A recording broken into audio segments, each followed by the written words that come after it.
Allah Subhanahu wa taala masih memanjangkan usia kita. Allah Subhanahu wa taala memberikan kepada kita kelapangan hidup di dunia ini untuk kita beribadah kepada Allah Subhanahu wa taala, untuk kita melakukan ketaatan di sisi Allah Subhanahu wa taala. Semoga dengan segala nikmat yang Allah pinjamkan kepada kita ini menjadikan kita insan yang tidak pernah lalai, insan yang tidak pernah leka, insan yang akan sentiasa berkejar-kejar untuk melakukan kebaikan di sisi Allah Subhanahu wa taala. Barang siapa yang dipinjamkan nikmat oleh Allah Subhanahu wa taala, tak kiralah nikmat apa sekalipun di dunia ini, dalam keadaan nikmat tersebut boleh digunakan, dimanfaatkan untuk mendekatkan dirinya kepada Allah Subhanahu wa taala, lalu dia tidak memanfaatkan nikmat itu untuk mendekatkan dirinya kepada Allah, ulaika humul khasirun, mereka itulah orang yang sebenar-benarnya rugi. Kerana itu bicara kita pada hari ini dalam bab yang baharu, iaitu dalam bab yang ke-10, iaitu dalam bab disebut oleh pengarang, kita akan lihat apakah intipati yang boleh kita fahami dalam bab kita menceritakan atau membincangkan tentang istilah rindu kepada Allah Subhanahu wa taala, merindukan Allah Subhanahu wa taala. Yang itu disebutkan kepada kita awal tadi, barang siapa yang dipinjamkan nikmat oleh Allah Subhanahu wa taala untuk dia mendekatkan diri kepada Allah, nikmat tadi boleh dimanfaat dan digunakan untuk mendekatkan dirinya kepada Allah. Allah pinjamkan kepada dia nikmat harta, maka harta tersebut boleh sepatutnya digunakan untuk mendekatkan dirinya kepada Allah. Dengan bagaimana tuan-tuan? Dengan memberikan pinjaman kepada Allah Subhanahu wa taala. Maksudnya apa? Iaitu dengan bersedekah.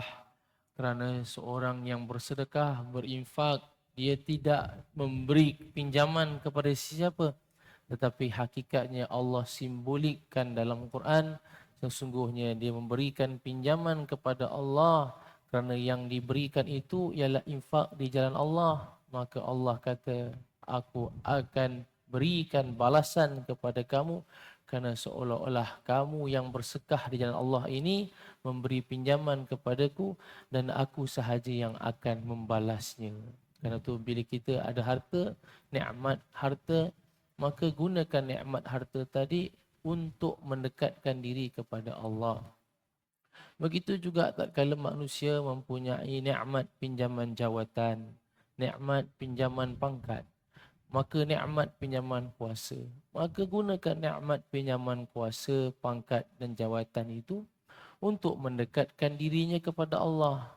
Tapi kalau dah ada kuasa, dah ada jawatan yang sebagainya, semua itu pinjaman, maka gunakan untuk mengajak manusia mendekatkan diri kepada Allah Subhanahu wa taala. Maka itu yang diajar kepada kita. Kerana itulah semua bukti bahawa kita mentaati Allah Subhanahu wa taala. Baik, kita masuk dalam bab yang kita sebutkan tadi, iaitu merindukan Allah Subhanahu wa taala. Di antara manusia yang menyucikan hatinya, di antara manusia yang selalu hatinya ingin disucikan oleh Allah Subhanahu wa taala, dibersihkan sebersih-bersihnya oleh Allah Subhanahu wa taala, ialah manusia yang sering merindukan Allah Subhanahu wa taala. Manusia yang sering merindukan Allah Subhanahu wa taala. Kerana pengarang menyebutkan kepada kita, awal dia katakan mukaddimahnya memang dengar ayatnya berbunga. Kerana itu falsafah. Falsafah.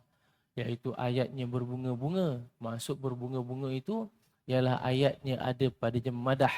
Ada padanya madah. Cinta adalah perpautan jiwa seseorang terhadap sesuatu yang dipandang dapat melazatkan atau membahagiakan. Jika perpautan itu lebih kuat, maka ia dinamakannya sebagai rindu. Sehingga relalah manusia menjadi hamba kepada apa yang dikasihi atau dirinduinya, maka ia akan korbankan segala yang dimilikinya demi kecintaan dan kerinduan kepada apa yang dikasihi olehnya. Itu pembuka kata falsafah madah oleh pengarang dalam kitab ini menceritakan kepada kita. Maksudnya apa tuan-tuan? Kita letakkan dalam hidup kita ini, lepas subuh waktu yang indah barakah ini, kita duduk, kita renung kejap. Sebenarnya dalam hidup kita, kita tanya kepada kita, ada dua persoalan. Apakah yang kita cintai dan bagaimanakah kita melepaskan kecintaan kita? Itu yang pertama. Dan yang kedua, bila manusia dah dia ketahui siapa yang dia cintai, dia hendaklah bertanya, siapakah ataupun apakah yang dirindui olehnya. Itu penting. Cinta dan rindu. Kerana itu disebutkan kepada kita awal pembukaan perbincangan ini, disebutkan bahawa sesungguhnya bila manusia itu mempunyai rasa kecintaan yang teramat tinggi, mesti dimulakan dengan rasa cinta. Mesti dimulakan dengan rasa cinta. Bila manusia ada rasa cinta kepada sesuatu, maka akan terbenih dalam hatinya ataupun akan dimasukkan dalam hatinya rasa kerinduan. Rasa kerinduan. Kerana itu jangan sekali kita ini dilarang. Jangan sekali, kata Nabi SAW, mafhum hadis mengingatkan. Jangan kita ini yang Nabi khawatiri di akhir zaman kelak, penyakit umat Nabi ialah cinta kepada dunia. Buktinya, kata Nabi, takkan ditanya oleh sahabat, ya Rasulullah, bagaimana yang kau sebutkan tentang cinta kepada dunia itu? Apa cirinya? Mudah saja. Cirinya, kata Rasulullah, aku paling khawatiri tentang penyakit umatku di akhir zaman yang akan melanda mereka. Satunya ialah cinta kepada dunia. Dan apa ciri cinta kepada dunia? Takut kepada mati. Cinta kepada dunia, cirinya apa? Cinta kepada dunia, cirinya takut kepada mati. Kenapa dia katakan? Kerana bila manusia mati, dia takut. Kenapa dia takut? Dia akan meninggalkan apa yang dia cintai. Jadi bila manusia cinta kepada dunia teramat sangat, isi dunia dia terlalu cinta, dia akan takut untuk tinggalkan apa yang dia ada tadi dengan kematian. Kerana itu Nabi kata, aku paling khawatir, aku paling risau dalam kalangan umat aku, penyakit mereka di akhir zaman kelak ialah mereka terlalu cinta kepada dunia dan cirinya ialah mereka yang takut kepada mati. Perasan tak zaman sekarang ini? Memang semua takut mati. Cerita pasal mati pun tak nak dengar, tuan-tuan. Cerita pasal mati pun tak nak dengar. Duduk tengah borak-borak, cerita pasal kematian. Aduh, awak ni potong steam betul. Orang tengah cerita untung juta-juta projek ni, kau cerita pasal kalau kita mati tengah-tengah ni. Potong, dia kata. Potong. Sedangkan potong steam atau potong rasa nikmat itu menggelegak. Nak dunia itu menggelegak, itu tiba-tiba dipotong, itulah sunnah. Itulah sunnah. Satu ketika Rasulullah sedang berjalan bersama para sahabat. Berjalan, nampak sekumpulan pemuda dalam keadaan yang bergelak ketawa, happy, girang gembirang, happy. Rasulullah lalu Rasulullah kata kepada sahabat-sahabat Nabi, alangkah indah dalam kalangan pemuda itu yang bergelak ketawa tadi ramai-ramai, alangkah indah dan beruntungnya jika dalam kalangan mereka itu ada yang mengingati tentang apa dia? Hazimul ladzat, iaitu penghancur kepada kelazatan dunia. Alangkah indah dalam kalangan mereka yang sedang bercanda, bergelak ketawa, happy tadi itu. Ada seorang pun cukup. Yang apa? Kerja seorang itu ialah dia hanya mengingatkan tentang hazimul ladzat, iaitu penghancur ataupun perosak kepada kelazatan dunia. Sahabat tanya Rasulullah, apa yang kau masukkan dengan penghancur atau perosak kepada kelazatan dunia yang kau kata baik untuk diingati? Ingatlah tentang kematian. Maksudnya alangkah baik bila manusia tadi gelak-gelak ketawa happy-happy, ada seorang cerita pasal kematian. Alangkah indah. Kenapa? Bila manusia sebut cerita pasal kematian, maka manusia akan hilang rasa dia tadi happy, terlampau sangat, gembira terlalu sangat, hilang. Kerana apa? Kerana dah dia teringat mati. Oh, tak boleh ketawa banyak sangat, tak boleh happy banyak sangat, tak boleh ketawa sampai meleleh-leleh air mata. Oh, orang zaman sekarang kalau cerita pasal ketawa, cerita pasal lawak dunia, meleleh-leleh air mata, berguling-guling di ketawa, tuan-tuan. Jadi tak akan begitu keadaannya. Kenapa? Kerana dia akan menitiskan air mata, dia akan tersentak hatinya bila ada seorang mengingatkan tentang kematian. Kerana itu sunnah untuk kita mengingati mati. Kenapa sunnah untuk kita mengingati mati? Kerana mati itu ialah puncak kepada rasa rindu kita kepada Allah Subhanahu wa taala. Kenapa puncak kepada rasa rindu kepada Allah? Kerana para ulama sufi menyebut kerana hanya dengan kematian sahaja manusia akan dipertemukan dengan Allah Subhanahu wa taala. Manusia akan dipertemukan dengan Allah Subhanahu wa taala. Hanya dengan kematian. Kita sebutkan. Dan selepas itu kalau kita lihat pengarang panjang dalam bab ini, dalam muka safah ataupun dalam muka surat ini, pengarang panjang menceritakan tentang kisah yang kita selalu dengar, iaitu seorang wanita, isteri seorang wanita raja yang hebat bernama Zulaikha. Bagaimana Zulaikha ini cintanya kepada Sayyidina Yusuf alaihi salam, Nabi Yusuf. Maka wanita bernama Zulaikha ini sangat cinta kepada Sayyidina Yusuf alaihi salam. Dan dikisahkan oleh pengarang menceritakan bahawa sesungguhnya Zulaikha ini dia bermula dengan rasa cinta kepada Yusuf. Dan rasa cinta itu akan sering mengganggu, menyebabkan ada rasa kerinduan kepada Yusuf. Dan dikisahkan kepada kita bahawa dia adalah seorang wanita raja yang sangat kaya. Dan dia punya rasa rindu dan rasa mahu dengar cerita pasal Yusuf ini.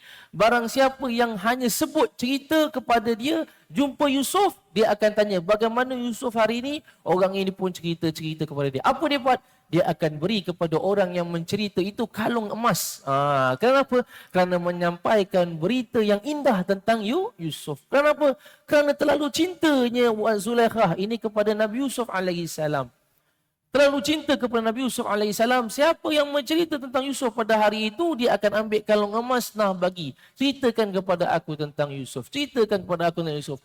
Wahai Zulaikha, hari ini aku berjumpa Yusuf sekian-sekian. Baik, benda yang dalam keadaan baik, benda yang indah dia pun berikan. Kenapa? Kerana rasa cintanya kepada Nabi Yusuf alaihissalam dan rasa rindu nak berjumpa Nabi Yusuf. Tapi takdir Allah Subhanahu wa taala. Nah, ini nak ceritakan kepada kita. Disebut oleh pengarang, dan tatkala Zulaikha telah beriman dan menjadi kekasihnya kepada Yusuf, maka dia menjauhi Nabi Yusuf pula. Nampak? Dia menjauhi Nabi Yusuf. Dikatakan oleh pengarang, tatkala dah dia berkahwin dan dia hari ini bersama hidup dengan Nabi Yusuf, maka pada ketika itu dia mula untuk menjauhi Nabi Yusuf. Dan ditanya oleh Nabi Yusuf alaihissalam kepadanya, kenapa dulu engkau rindu dan sering nak tengok wajah aku? Tapi sekarang hari ini bila dah bersama dengan aku, engkau menjauhkan diri. Maka jawabnya menyebut, ya Yusuf, sesungguhnya sebelum aku beriman, cinta aku hanya kepada engkau dan kerinduanku hanya kepada engkau sahaja, kerana engkau kekasihku. Tapi tatkala aku telah beriman kepada Tuhanmu dan aku telah beriman kepada Allah Subhanahu wa taala, maka cintaku yang mutlak, yang hakiki bukan kepada engkau. Kerana itu aku mula untuk cuba untuk menjauhkan cinta tersebut. Aku kembalikan cintaku kepada yang maha pencinta, iaitu Tuhan yang menjadikan engkau dan aku. Kerana itu dia tak cinta, kata orang, 100% lagi kepada Sayyidina Yusuf alaihissalam. Kerana dia mula untuk tidak dekatkan diri sangat-sangat. Dia dah mula untuk cinta kepada Allah, cari Tuhan yang dia beriman kepadanya. Kerana itu ibu-ibu, ayah-ayah yang Allah rahmati sekalian, balik kepada tadi. Kerana itu kita hendaklah ada rasa kerinduan kepada Allah, dan kerinduan tidak akan boleh sampai melainkan setelah kita ada cinta. Dan rindu ini ialah puncak segala-galanya. Kita tanya kepada kita, ada orang tuan-tuan dan puan-puan, Saya ingat lagi guru kami dalam bab ini dibicarakan rasa rindu ini kan tu Hijaz dah sebut lagu Hijaz kan. Rindu itu adalah anugerah dari Allah. Insan yang mengaiti nurani punya rasa rindu. Allah Akbar. Tuan-tuan, jangan dengar yang nyanyi tu. Nyanyi tu pasal saya alunkan nasyid tu. Suara memang out. Masuk ke Gavaganza tak lepas. Tapi cukup saya nak kongsi lirik itu. Nak kongsi lirik itu.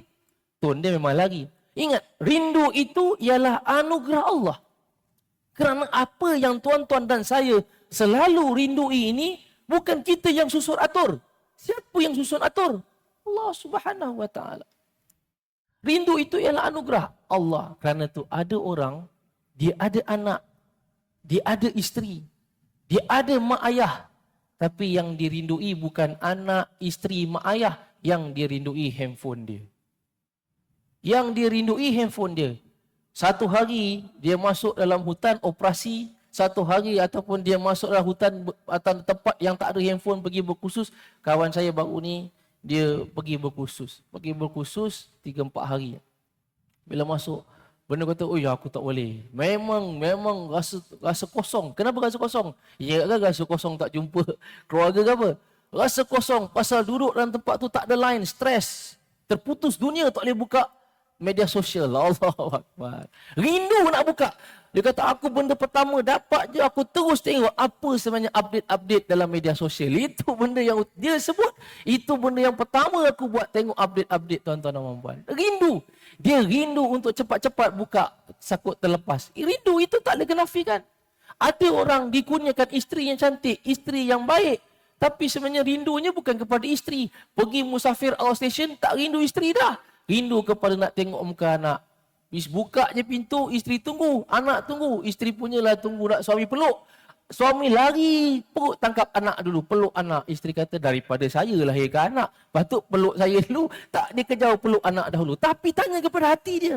Aduh, saya kalau tinggal isteri boleh, tapi tinggal anak ni teringat-ingat anak. Ada orang begitu tuan-tuan. Dan ada orang yang rindunya pula terbaliknya tadi. Bukan kepada anak-anak ini tadi. Pasal anak dah ramai sangat. Seorang isteri tuan-tuan dan puan. Dia rindu pada isteri pula. Dia kata anak-anak tak apa, boleh tambah lagi. Isteri seorang, tak boleh tambah-tambah dah. Dia kata begitu tuan-tuan. Ada macam-macam.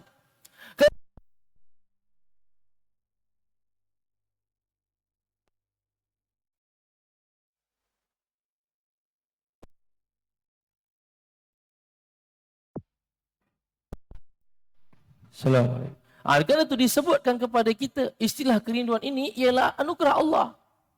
Dan rindu ini hanya akan terbetik, terbenih dalam hati orang yang nurani. Maksud nurani ialah hati yang kita sebut yang ada padanya tazkiyatun nafs, iaitu hati yang ada padanya penyucian jiwa. Dan bila seorang insan itu hatinya lah suci dan bersih, maka rindunya akan kembali kepada Allah Subhanahu wa ta'ala. Rindunya akan kembali kepada Allah Subhanahu wa ta'ala. Karena itu doa daripada Nabi SAW yang dapat saya kongsi dengan tuan-tuan. Apa doa Nabi SAW? Wa as'aluka ladzatan nadhari ila wajhika wa syuqa ila liqa'ika. Apa kata Nabi SAW? Wa as'aluka ladzatan nadhari ila wajhika wa syuqa ila liqa'ika. Maksudnya tak kala Nabi berdoa, Nabi akan menyebut, ya Allah, aku bermohon kepadamu kelazatan. Untuk apa?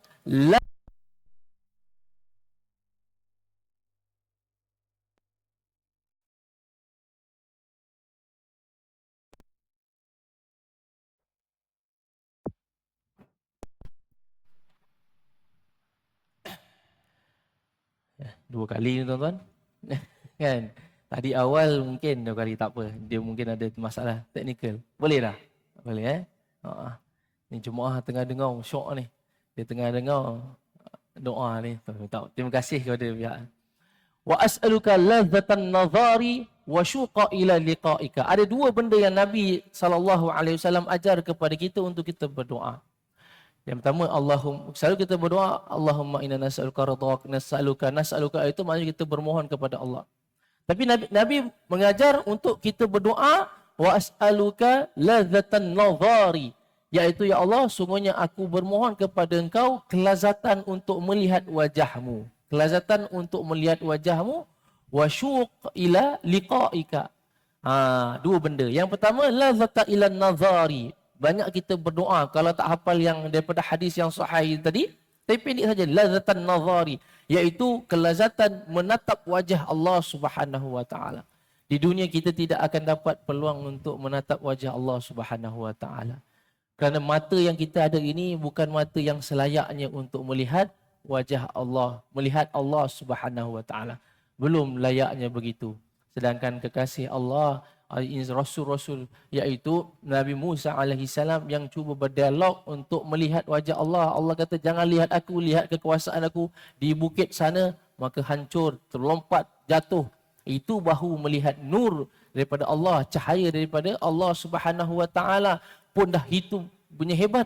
Nak melihat wajah belum ada kemampuan. Tapi kita akan dikurniakan kehebatan mata pemandangan yang lain daripada dunia tatkala kita boleh melihat wajah Allah bila di dalam syurga Allah Subhanahu wa taala, boleh lihat dalam syurga. Kerana kita makhluk mesti rindu kita untuk melihat pencipta, dan dalam syurga kita dikurniakan pandangan basar yang boleh untuk melihat Allah. Kan tu Nabi menyebut, wa as'alukan nazar ladzatan nazari ila wajhika. Ya Allah, aku mohon kelazatan untuk menatap dan melihat wajahmu ya Allah. Dan yang kedua, wasyuqa ila liqa'ika, dan rasa kerinduan untuk bertemu dengan engkau. Rasa kerinduan untuk bertemu dengan Allah. Kita rasa kerinduan kita untuk bertemu dengan siapa, tuan-tuan? Rasa kerinduan kita kadang-kadang lebih daripada bertemu nak di dunia ini. Ada setengah orang yang kalau selalu orang tanya kepada kita, celik-celik mata bangun pagi subuh, first thing that you do, kata orang putih. Benda pertama yang kamu buat apa dia? Ada setengah orang kata, oh benda pertama saya buat ialah tak payah kita sorok-sorok. Benda pertama kita buat memang kadang-kadang ghaliban kebiasaan tengok phone. Macam-macam punca. Tengok jam, tengok siapa mesej malam tadi, tengok apa kita terlepas pada hari, macam-macam. Bila istilahnya benda pertama, awak jawab tadi kepada moderator tadi, bila tanya benda pertama awak tengok phone. Ingatkan awak celik mata tengok muka saya. Isteri yang marah. Kata contoh begitu. Tapi itulah hakikatnya, kerana kita sentiasa terikat. Tapi bila hati kita terikat dengan Allah Subhanahu wa taala, benda pertama yang kita akan buat ialah zikrullah. Apa itu zikrullah?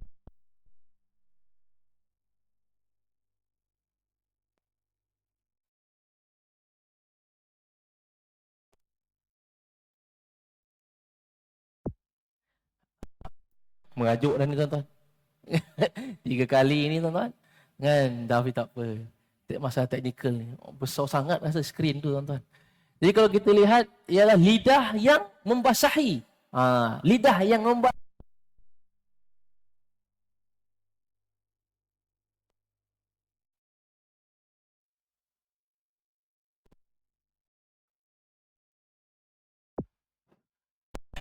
Lidah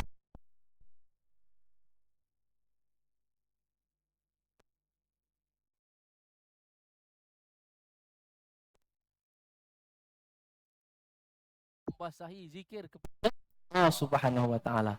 Saya mengajar universiti tentera dan saya dah hampir 13 tahun duduk dengan tentera. Kalau nak buat gaya tentera jerit boleh, tapi dia jerit dia tak akan sampai dengar kuliah tu nanti kan. Kalau dekat-dekat boleh. Saya bekerja berkhidmat di Universiti Pertahanan. Biasa dengan anak tentera ni, anak murid tentera ni. Tapi dalam kuliah ni tak sesuai jerit pula. Jerit bagi koman boleh. Bagi koman kena jerit. Pekik yang jelas. Kuliah tak boleh jerit. Macam kuliah jerit kan tak lepas. Jadi insya-Allah kita doa sama-sama. Balik kepada tadi, celik-celik mata sahaja kita buktikan dengan berzikir kepada Allah. Bagaimana ustaz nak berzikir kepada Allah, mengasihi Allah? Mudah saja. Berdoalah dengan doa bangun tidur. Itu benda pertama saya buat.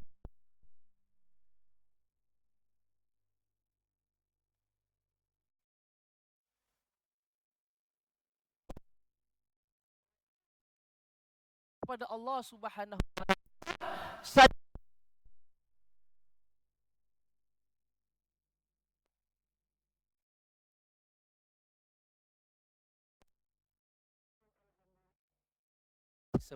semula. Ha?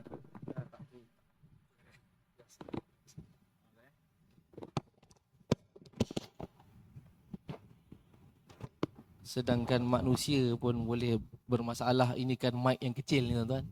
Ada ketika kita pun short kan. Duduk short. Kena sakit, kena macam-macam serangan. Ini kan mic. Terima kasih kepada pihak masjid yang menguruskan. Alhamdulillah.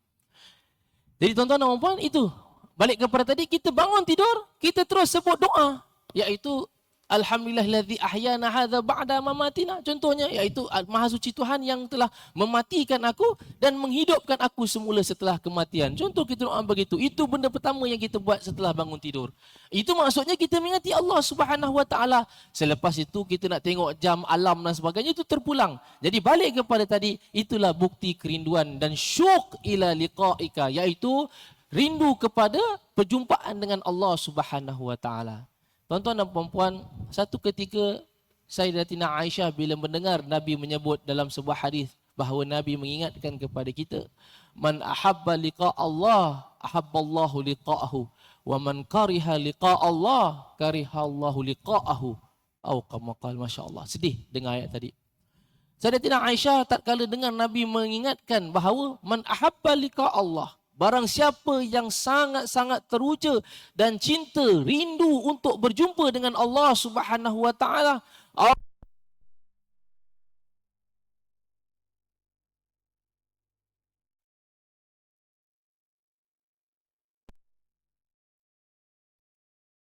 siapa manusia tadi benci dan juga tak suka untuk berjumpa dengan Allah Subhanahu Wa Taala, maka Allah tetap sama juga tak suka untuk berjumpa dengan mereka.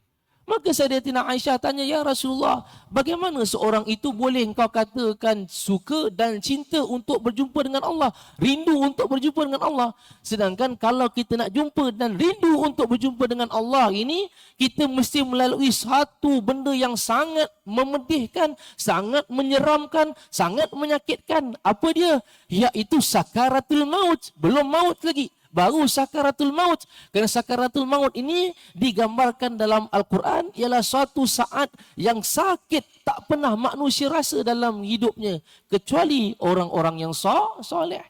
Maka Rasulullah mengatakan, betul, memang manusia akan merasai saat kematian yang sangat sakit sebelum dia berjumpa dengan Tuhan. Tetapi bagi orang yang soleh, bagi orang yang sangat teruja nak berjumpa dengan Tuhan, dia takkan fikir tentang rasa sakit kematian ini tadi. Dia akan sentiasa berfikir rindu nak berjumpa dengan Tuhan walaupun terpaksa melalui saat kematian ini tadi.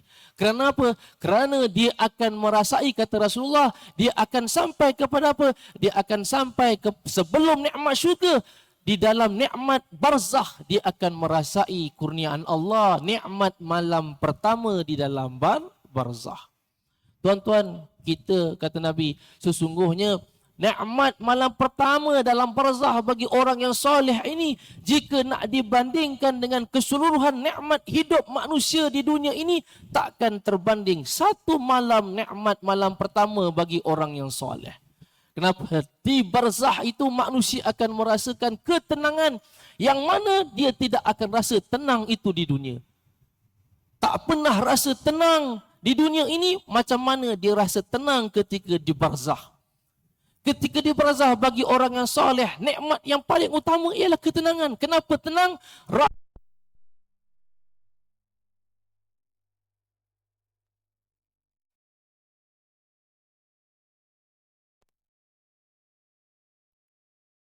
Ini walaupun nampak, walaupun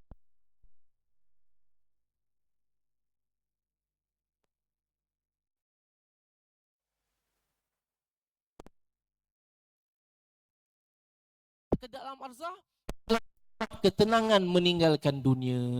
Tapi bukan kepada semua orang, kepada orang yang soleh. Jadi kalau kita menjadi orang yang soleh, kita akan sentiasa rasa tenang dengan hidup kita di alam barzakh. Hidup kita di alam barzakh kita tenang. Karena itu bila ditanya oleh Sayyidatina Aisyah, memang seorang hari ini yang sangat-sangat nak berjumpa Allah, dia tidak takut untuk bertemu dengan sakaratul maut. Kerana apa? Oh, standby. Dah lihat. Ni dah buka dah belum? Mungkin dia suruh habis awal ni tuan-tuan. Dia suruh habis awal. Baik.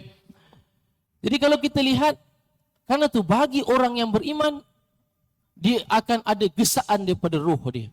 Bila dicabutkan nyawanya sahaja oleh malaikat, Allah Subhanahu Wa Taala, Allah perintahkan malaikat untuk cabut nyawa orang yang soleh, oleh yang beriman. Orang yang soleh dan orang yang beriman ni, roh dia akan menyebut apa? Roh dia akan menyebut, qaddimuni, qaddimuni. Percepatkan aku, segerakan bawa.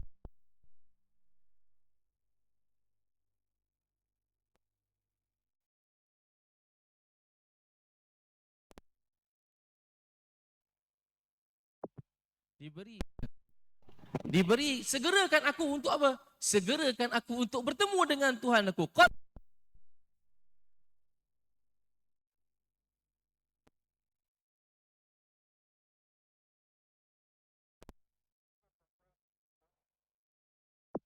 Bagaimana di dunia ini dia akan sentiasa mempunyai rasa rindu kepada Allah Subhanahu Wa Taala. Saya rasa tuan-tuan dan puan nak sambung ke tak sambung tuan-tuan. Terhenti-henti. Ustaz kejap dengar, kejap tak dengar Ustaz. Kejap dengar, tak dengar, betul lah tu. Baik. Rasa kerinduan kepada Allah Subhanahu Wa Taala. Ini pun tak payah cerita maut.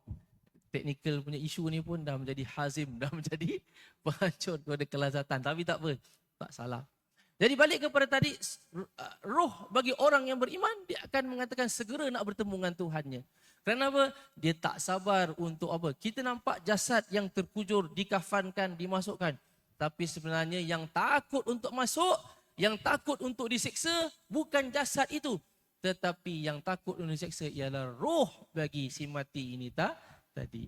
Karena itu sebaliknya, tatkala roh si mati itu orang yang fasik, orang yang munafik, orang yang hidupnya penuh dengan kejahilan dan kejahatan di dunia, maka dia akan sentiasa bukan qaddimuni, bukan segerakan aku untuk siapkan aku, segerakan aku malaikat nak jumpa dengan Tuhan. Tetapi dia akan karihah, dia akan benci. Dan tatkala dia tengok makin lama saudara-saudaranya semua akan meninggalkannya di alam kubur. Semua tadi awal ramai-ramai hantau dia masuk ke kubur. Akhir sekali pelan-pelan semua tinggalkan. Dia akan terpekik-pekik. Kau semua nak pergi mana? Jangan tinggalkan aku bersendirian. Kenapa? Kerana dia dah nampak malaikat di alam barzakh ini yang bersedia nak memukul dan menyeksanya, diperintahkan Allah Subhanahu Wa Taala. Jadi kata jangan pergi, jangan tinggalkan aku bersendirian. Kenapa aku akan diseksa oleh malaikat-malaikat ini? Jangan tinggalkan aku. Bukankah kau di dunia sedang hidup berjanji semati dengan aku, sehidup dengan aku? Sekarang kau tinggalkan aku. Dia akan begitu. Jadi malaikat tetap akan seksanya juga di atas perintah Allah. Karena itu bagi orang yang beriman, ahabballahu liqa'ahu, Allah akan suka balas rasa rindu kerana dia man ahabba liqa Allah, kerana dia suka untuk bertemu dan rasa cinta kepada Allah Subhanahu Wa Taala. Kerana itu tuan-tuan dan puan-puan, rindu kita ini, rasa cinta ini, mulakan dengan rasa cinta dan rindu ini, kembalikan kepada Allah Subhanahu Wa Taala. Bila manusia itu rasa rindu kepada Allah Subhanahu Wa Taala, macam disebutkan tadi, dia tidak akan nampak yang lain, dia akan nampak hanya kepada Allah Subhanahu Wa Taala. Kan tu bila dia nak, kalau kita balas, Allah Subhanahu Wa Taala selalu sebut dalam Al-Quran. Tadilah hadis, man ahabba liqa Allah ahabballahu liqa'ahu. Sama juga apa nama dia dalam Al-Quran, Allah Subhanahu Wa Taala mengingatkan kepada kita bahawa kalau kamu ingati aku akan mengingati kamu. Kamu ingat kepada aku ingat kepada kamu. Kalau kamu lupa kepada aku, maka aku akan lebih lupa kepada kamu. Kerana itu kita akan sentiasa mesti mendahulukan segala peringatan kita, kasih kita, rindu kita kepada Allah. Kemudian baru akan dibalas oleh Allah Subhanahu Wa Taala. Baik tuan-tuan dan puan-puan sedang jemaah yang Allah Subhanahu Wa Taala kasih sekalian. Alhamdulillah, saya rasa itu sahaja untuk perjumpaan kita pada hari ini. Semoga Allah Subhanahu Wa Taala mengasihi kita dan kita sentiasa meningkatkan rasa kerinduan kita kepada Allah. Berhenti awal ni bukan kerana ada gangguan teknikal, tapi insya-Allah alhamdulillah ada rezeki kita bertemu pada kuliah yang di hadapan. Semoga Allah mengurniakan kepada kita rasa kerinduan yang mendalam. Macam diajar oleh Nabi kepada kita tadi, wasyuq ila liqa'ika, iaitu rasa rindu untuk bertemu dengan Tuhan. Rasa rindu untuk bertemu dengan Tuhan. Kita sekarang kita tak nampak, tuan-tuan dan puan-puan. Kita tak nampak apa rasa rindu kepada Tuhan, pasal sebenarnya kita sedang ditenggelami oleh nikmat dunia. Kita tak nampak. Kita tak nampak rasa rindu kepada Tuhan. Saya ingatkan diri saya. Kita tak nampak rasa rindu kita kepada Tuhan pasal kita ditenggelami oleh nikmat dunia. Buktinya apa? Buktinya kita selalu memikirkan kalau aku mati, siapa yang nak jaga urusan aku di dunia ini. Itu bukti kita masih ditenggelami oleh nikmat dunia. Kalau aku meninggal awal, siapa nak jaga anak-anak aku? Maka dia akan fikir cari duit, cari harta berlebih-lebihan supaya dapat simpan untuk anak-anak dan keluarganya tadi. Salah ke? Tak salah. Tetapi jangan sampai berlebih-lebihan sampai dia terlupa bahawa hadaf ataupun matlamat hidupnya ialah untuk beribadah dan mendekatkan diri kepada Allah Subhanahu wa taala. Berapa banyak hari ini yang bersediakan investment di dunia ini lagi banyak daripada investment dia di akhirat. Dia lupa untuk pelaburan. Berbanyak tuan-tuan dan puan-puan, minta maaf kalau saya sebut rumah Allah Subhanahu wa taala. Di dunia ini dia takut untuk tinggalkan anak dalam keadaan yang jahil, dalam keadaan yang tak pandai. Perkara-perkara akademik, belajar mesti pandai, skor semua, kelulusan mesti tinggi. Dia takut untuk tinggalkan anak dalam keadaan tak jadi orang yang cerdik, tak ada degree, tak ada diploma. Tapi dia terlupa dan kadang-kadang leka dan tak takut untuk tinggalkan anak yang buta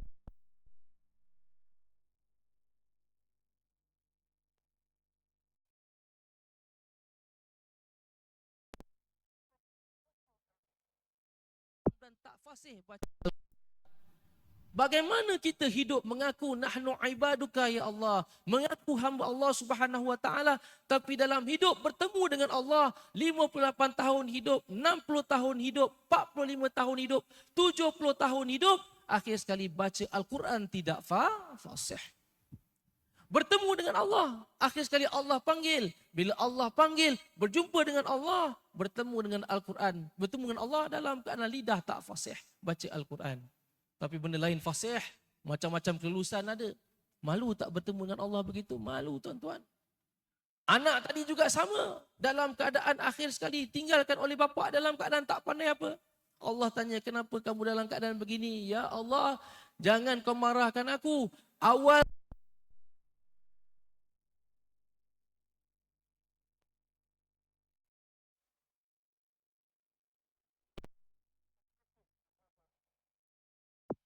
karena itu tuan-tuan, kita kasih dan cinta kepada Allah, dahulukan apa yang Allah mahukan di dunia ini daripada apa yang kita mahukan. Wallahu alam bi asawab. Yang baik daripada Allah, yang buruk lemah itu daripada diri saya sendiri.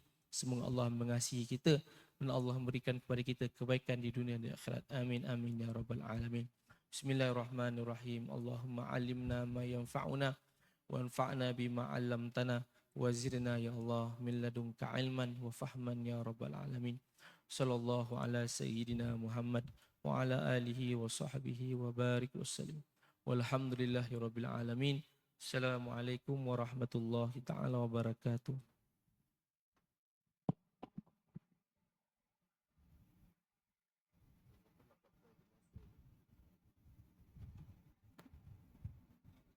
Tak boleh, tak boleh.